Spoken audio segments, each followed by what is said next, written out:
നമസ്കാരം. രാജ്യത്തെ നടുക്കിയ പഹൽഗാം ഭീകരാക്രമണത്തിൽ ഹ്വാവേ സാറ്റലൈറ്റ് ഫോണിന്റെ ഉപയോഗം നടന്നിട്ടുണ്ടോ എന്ന് അന്വേഷിക്കാൻ NIA ഇരിക്കുകയാണ്. പഹൽഗാമിൽ ആക്രമണം നടന്ന അതേ പ്രദേശത്തും അതേ സമയത്തും ഒരു ഹ്വാവേ സാറ്റലൈറ്റ് ഫോണിന്റെ സാന്നിധ്യം ഉണ്ടായിരുന്നു എന്നത് സുരക്ഷാ ഏജൻസികൾ പരിശോധിച്ചു വരികയാണ്.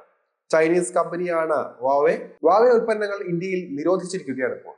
അതുകൊണ്ട് തന്നെ പാകിസ്ഥാനിൽ നിന്നോ മറ്റ് വിദേശ രാജ്യങ്ങളിൽ നിന്നോ ഹ്വാവേ സാറ്റലൈറ്റ് ഫോണുകൾ ഇന്ത്യയിലേക്ക് കടത്തിയതായി സംശയിക്കുന്നുവെന്നാണ് പേര് വെളിപ്പെടുത്താൻ ആഗ്രഹിക്കാത്ത NIA ഉദ്യോഗസ്ഥൻ വിശദീകരിച്ചിട്ടുണ്ട്. ഹ്വാവേ സാറ്റലൈറ്റ് ഫോണിന്റെ ഒറ്റപ്പെട്ട ചലനം നിരീക്ഷണ സംവിധാനങ്ങൾ കണ്ടെത്തിയിട്ടുണ്ട്. Huawei Mate 60 Pro, P60 series, Nova 11 Ultra എന്നിവ ഉൾപ്പെടെ ബിൽഡ് ഇൻ സാറ്റലൈറ്റ് കമ്മ്യൂണിക്കേഷൻ സവിശേഷതകളുള്ള നിരവധി സ്മാർട്ട് ഫോണുകൾ നിർമ്മിക്കുന്ന കമ്പനിയാണ്. ചൈന ടെലികോം നിയന്ത്രിക്കുന്ന ചൈനയുടെ ടിയാൻടോങ് 1 സാറ്റലൈറ്റ് നെറ്റ്വർക്കിലേക്ക് മാത്രമായി കണക്ട് ചെയ്യുന്നതിനാണ് ഈ ഉപകരണങ്ങൾ രൂപകൽപ്പന ചെയ്തിരിക്കുന്നത്.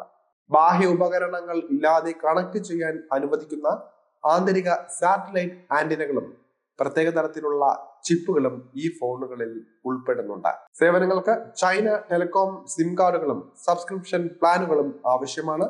അടിയന്തര ഉപയോഗത്തിനായി രൂപകൽപ്പന ചെയ്തിരിക്കുന്ന ഈ ഫോണുകൾ സെല്ലുലാർ കവറേജ് ഇല്ലാത്ത പ്രദേശങ്ങളിൽ പോലും പ്രവർത്തിക്കുന്ന ലോ ബാൻഡ്വിഡ്ത്ത് വോയിസ് അതുപോലെ ടെസ്റ്റ് സേവനങ്ങൾ വാഗ്ദാനം ചെയ്യുന്നുണ്ട്.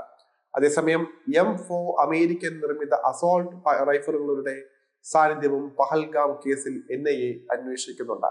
കഴിഞ്ഞ 2 വർഷത്തിനിടെ അമേരിക്കൻ നിർമ്മിത M4 റൈഫിളുകൾ ഉപയോഗിച്ച ജമ്മു മേഖലയിൽ സുരക്ഷാ സേനയ്ക്കെതിരെ ചില മാരകമായ ആക്രമണങ്ങൾ നടന്നിട്ടുണ്ട്.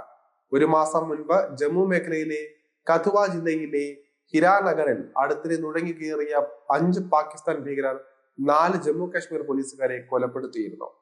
കൃത്യത ഉറപ്പാക്കാൻ ലക്ഷ്യമിട്ടുള്ള സമാനമായ M4 അമേരിക്കൻ നിർമ്മിത അസോൾട്ട് റൈഫിളുകളും സംഭവ സ്ഥലത്ത് നിന്ന് കണ്ടെത്തിയിരുന്നു. ഈ അമേരിക്കൻ നിർമ്മിത ആയുധങ്ങൾ തീവ്രവാദ ഗ്രൂപ്പുകൾക്ക് എങ്ങനെ ലഭിച്ചു എന്നതിനാലാണ് അന്വേഷണം നടക്കുന്നത്.